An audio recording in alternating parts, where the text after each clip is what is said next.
السلام عليكم، كنتمنى تكونوا بخير وعلى خير ويلقاكم هذا الفيديو في احسن الاحوال. ومرحبا بكم معايا فيديو جديد. في هذا الفيديو غادي نشارك معكم تتمه ديال الفيديو السابق اللي شاركت فيه معكم التريد. وفي هذا الفيديو غادي نشارك معكم الطريقه ديال التحضير ديال الدجاج والمريقه اللي غادي ترافقوا بها التريد ديالكم. صراحه فيديو اللي زوين بزاف، كنتمنى تتبعوه من الاول حتى للاخير. وقبل ما نبداو ما تنساوش الى عجبكم الفيديو تخليو له لايك وتخليو لي الراي ديالكم وحتى التشجيعات ديالكم في التعليقات. ونبداو على بركه الله بالمقادير وطريقه التحضير. اول حاجه هنايا غادي ناخذ واحد 3 المعالق كبار ديال العدس اللي نقيته مزيان وغسلته مزيان. كنخوي عليه شويه ديال الماء بارد. كنخليه باش كيرطب باش ما كيطرطقش لينا في المرقه ديالنا. وغادي ناخذ حتى شويه ديال الزعفران شعره، غادي نديرو في واحد الكاس ونضيف عليه نص ضامه ديال الزعفران شعره.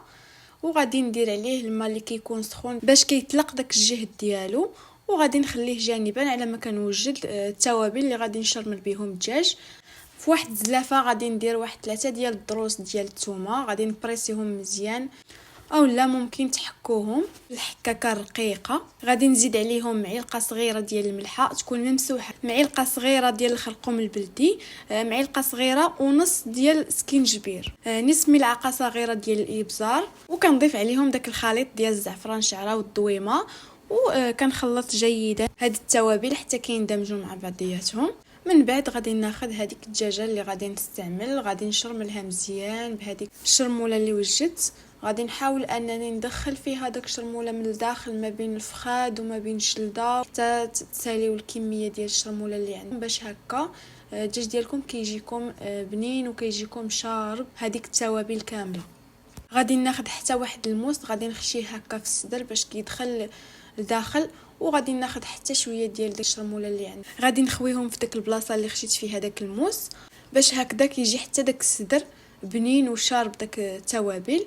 وهنايا من بعد ما كنشرمل داك الدجاجه مزيان كندخل فيها داك الشرموله. وهنايا غادي ناخذ هذاك الخيط اللي كيربطوا به الرجيلات ديال الدجاج الخاص بالطياب. واحد السيده واحد المره سولتني قالت لي واش هذا الخيط هذا هو اللي كيخيطوا به، فكنقول لكم لا، هذا الخيط هذا كتلقاوه عند الناس اللي كتبيع الاشياء الخاصه بالحلويات. هو كيكون خاص كيستعملوه الناس في داكشي ديال الطياب. وهنايا كنربط الرجيلات ديال هذيك الدجاجه، انا ما عنديش داك الجليده اللي كتشدلو داك الرجيلات. نتوما الا خليتوها غادي تدخلوا فيها داك الرجيلات وتربطوهم. وكنزيد كنربط حتى داك جناح ديال الدجاجه باش هكا ما كيتحلوا لكمش في الطياب، وكتجي حتى في المنظر ديالها في الاخير كتجي زوينه. وهنا من بعد ما ساليت كنرجعها في داك لوبول، كنغطيها بالفيلم اليمونتير وكنخليها لمده ديال ساعه او لا نصف ساعه باش كتشرب داك التوابل وكتجيكم بنينه. غادي ندوز باش كنقطع البصله اللي غادي نستعمل واحد 3 ديال الحبات ديال البصله يكونوا كبار، كنقطعهم شرائح يكونوا طوال. ومن بعد ما كنسالي الكميه كامله كنقطعها، كناخذ واحد الكوكوط كندير فيها كاس ديال زيت الزيتون. ضروري تستعملوا زيت الزيتون في هذه الوصفه. غادي نضيف عليها ديك البصله اللي قطعت، وغادي نضيف عليها شويه ديال الملحه باش هكا فاش كندير داك البصله كتشحر كتنزل. ضيفوا غير قبيصه ديال الملحه ما تكتروش. من بعد غادي نديرها فوق النار حتى كتبدا تقلى واحد شويه وكتنزل وكتولي عندي بهذا الشكل هذا. تبقاو تحركوها ما تغفلوش عليها. بالنسبه لي انا غير ما صورت لكمش كلشي باش ما يجيكمش الفيديو طويل، كنبقى نحرك فيها مره كنطلع عليها. من بعد ما كتولي بهذا الشكل هذا كناخذ هذيك التوابل اللي كانت عندي في داك اللوبول اللي شرملت فيه داك الدجاجه، كنخويه على ديك البصله وكنخلطها مزيان وكنخليها واحد شويه كتشحر باش ديك البصله كتجي بنينه حتى هي. ومن بعد كنزيد حتى هذيك الدجاجه كنغطي عليها وكنخليها حتى كتشحر حتى هي واحد مده ديال 5 ديال الدقائق عاد باش كنزيد الماء اللي كيكون سخون. كنغطي بالماء على ديك الدجاجه بهذا الشكل وكنشلل حتى هذاك لوبول اللي وضعت فيه داك الشرموله وكنزيد الماء سخون.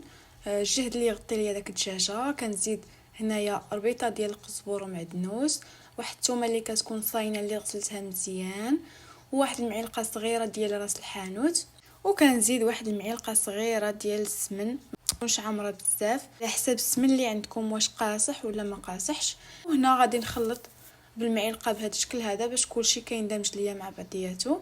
هنايا غادي نضيف راس معلقه ديال القزبور يابس ومطحون، وغادي نغطي الطنجره. ما نسدش نهائيا الطنجره ديال الضغط، ما كنسدوهاش باش داك الدجاج ما كيطرطقش لكم في الطياب. كنخليها حتى كتبدا داك المريقه كتغلى، كنقص عليها العافيه وكنخلي النار اللي كتكون هادئه جدا باش كيطيب لكم داك الدجاج على خاطرو وما كيطرطقش لكم في الطياب. من بعد ما كنخلي داك الدجاج يطيب كندوز باش كنوجد هذاك التريد اللي شفتو معكم في الفيديو السابق. بالنسبه للناس اللي ما شافوش غادي نخلي لكم الرابط ديالو في صندوق الوصف. وهنا من بعد ما فرقتو على بعضياتو كناخذ وحده كنديرها على وحده حتى كنشكل واحد الكميه كنروليه بهذا الشكل، وكندوز باش كنقطعوه بواحد السكين اللي كيكون ماضي باش هكا كيساعدكم في الخدمه. كنقطعوه بهذا الشكل هذا، ممكن تقطعوه باي طريقه كتبغيوها، هذا اقتراح فقط اللي غادي يجيكم ساهل بزاف. وهنا من بعد ما قطعته كامل كندوز باش كنحلو مره اخرى، ضروري تحلوه وشوفوا معايا كيفاش كيجي. فراه كيجي رائع بزاف ورقيق بزاف، وضروري الا شفتوا شي اشرطه مازال ملتصقه مع بعضياتها ضروري تحلوهم. وهنا من بعد ما كدوز ساعه و10 ديال الدقائق على الطياب ديال الدجاجه كنرجع عندها كناخذ واحد القطيب ديال الشوا كنخشي فيها بهذا الشكل هذا.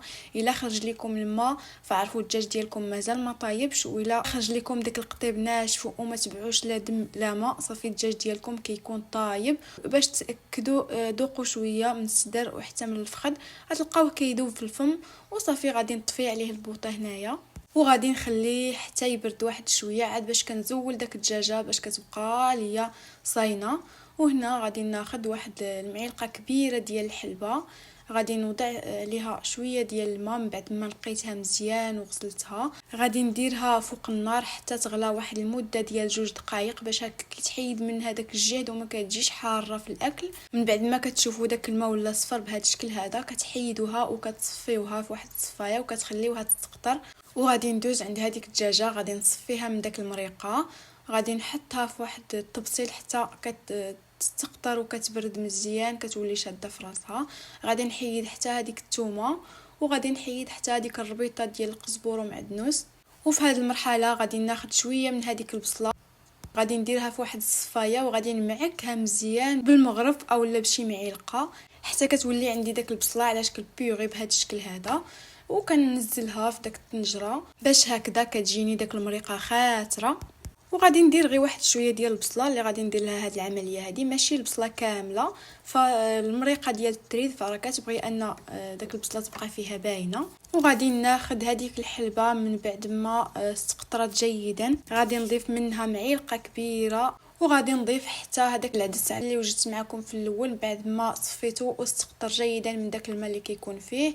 غادي نزيد هنايا واحد الكميه ديال الماء اللي كيكون سخون. كيف ما كتعرفوا التريد كيبغي المرقه بزاف فكنزيد الماء اللي كيكون سخون ما كيكونش بارد باش ما كتجيكمش داك المرقه باسله في الطياب ديالكم. دائما خذوا هذه قاعده ضروري تضيفوا الماء اللي كيكون سخون. صافي كنرجع هذيك الطنجره فوق النار حتى كتبدا تغلى وكنقص عليها النار حتى كيطيب داك العدس على خاطرو. غادي تخليوه يطيب المده الكافيه حتى تذوقوه وتلقاوه طايب. بالنسبه للوقت فراه كيبقى كل واحد على حسب النوع ديال العدس اللي يستعمل. وصافي من بعد ما كنخلي داك العدس كيطيب حتى كيطيب عاد كندهن داك الدجاجه بشويه ديال الزبده كيف ما كتشوفوا معايا باش كندخلها كتحمر. كندهنها مزيان بالزبده من الجوانب كندهن الصدر وحتى الظهر ديال الدجاجه وكندخلها للفران كتحمر على النار اللي تكون عاليه باش هكا داك الدجاج كيتحمر لكم دغيا قبل ما يبس لكم في الفران. من بعد كندوز عند هذاك التريد اللي قطعت من قبل كنديرو في واحد الكسكاس وكندير واحد البرمه كتغلي حتى كيبدا داك الماء كيطلق داك البخار ديالو عاد باش كنديرو كيتفور باش هكذا ما كيتعجن ليكمش. وضروري انكم تفوروا التريد ديالكم واخا تكونوا يلاه طيبتوه باش هكذا ما كيضركمش في المصران بالنسبه للناس اللي عندهم مشاكل ديال الهضم. وصافي في هذه المرحله من بعد ما تحمرت داك الدجاجه وداك التريد حتى هو تفور والمريقه ديالي حتى هي ولات واجده داك العدس والحلبه طابو وكتذوقوا حتى الملحه كتشوفوا واش هي هذيك ولا لا. كندوز باش كنقدم الطبق ديالي. هنايا درت واحد الكميه ديال التريد من الاسفل كناخذ شويه من هذيك المرقه كنديرها في داك الكسكاس باش هكذا كندير غير المريقه من التحت. وكنزيد نص الكميه الاخرى ديال التريد اللي كانت بقات عندي. بالنسبه لهداك التريد فراني قسمته على جوج في التفويره باش هكا ما كيتعجنش لينا في التفوار. من بعد ما زدت هذاك التريد كنسقي مره اخرى بنفس الطريقه. كنوضع داك المريقه في الكسكاس باش كتهبط عندي غير المريقه لتحت وكيبقى عندي داك العدس والبصله والحلبه الفوق. صافي كناخذ هذيك الدجاجه كنديرها في الوسط بهذا الشكل هذا. من بعد ما حيدت لها داك الخيط وكلشي وسقيت حتى التريد من التحت، كنزين بداك العدس والبصله اللي كيبقاو ليا في الكسكاس الفوق. كنزين بهم على شكل اشرطه كيف ما كتشوفوا معايا. كنزين بالبيض مسلوق اللي قطعته شرائح بهذا الشكل هذا. كنزين حتى بالتمر اللي عمرتها بالقرقاع. كنزين بهذا الشكل هذا كيف ما كتشوفوا معايا. بالنسبه للتزيين كيبقى كل واحد شنو كيبغي. كنزين حتى باللوز اللي حمرته بهذا الشكل هذا. مهم التزيين كيبقى اختياري، حتى تقولوا لي الراي ديالكم كيفاش جاكم هذا التزيين هذا. وكناخذ شويه من هذيك العدس وداك الحلبه اللي كانوا تبقاو ليا في داك الكسكاس كنديرهم في البصيلات اللي كيكونوا صغيورين بهذا الشكل وكنقدمهم مع داك القصريه ديال الرفيسه. كناخذ حتى شويه ديال المرقه اللي كانت بقات عندي كنديرها في واحد الزليفات وكنرافق بهم هذيك الرفيسه. صافي من بعد ما ساليت المراحل كاملين ها هي الرفيسه ديالي كتكون واجده كتجي لذيذه بزاف.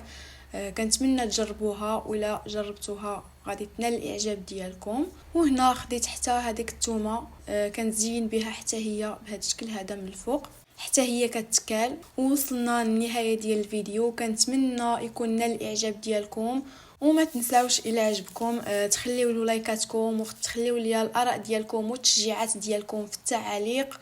وكنتمنى تجربوا هاد الرفيسه هذه كتجي لذيذه بزاف. ونتلاقاو في فيديو جديد ووصفه جديده باذن الله.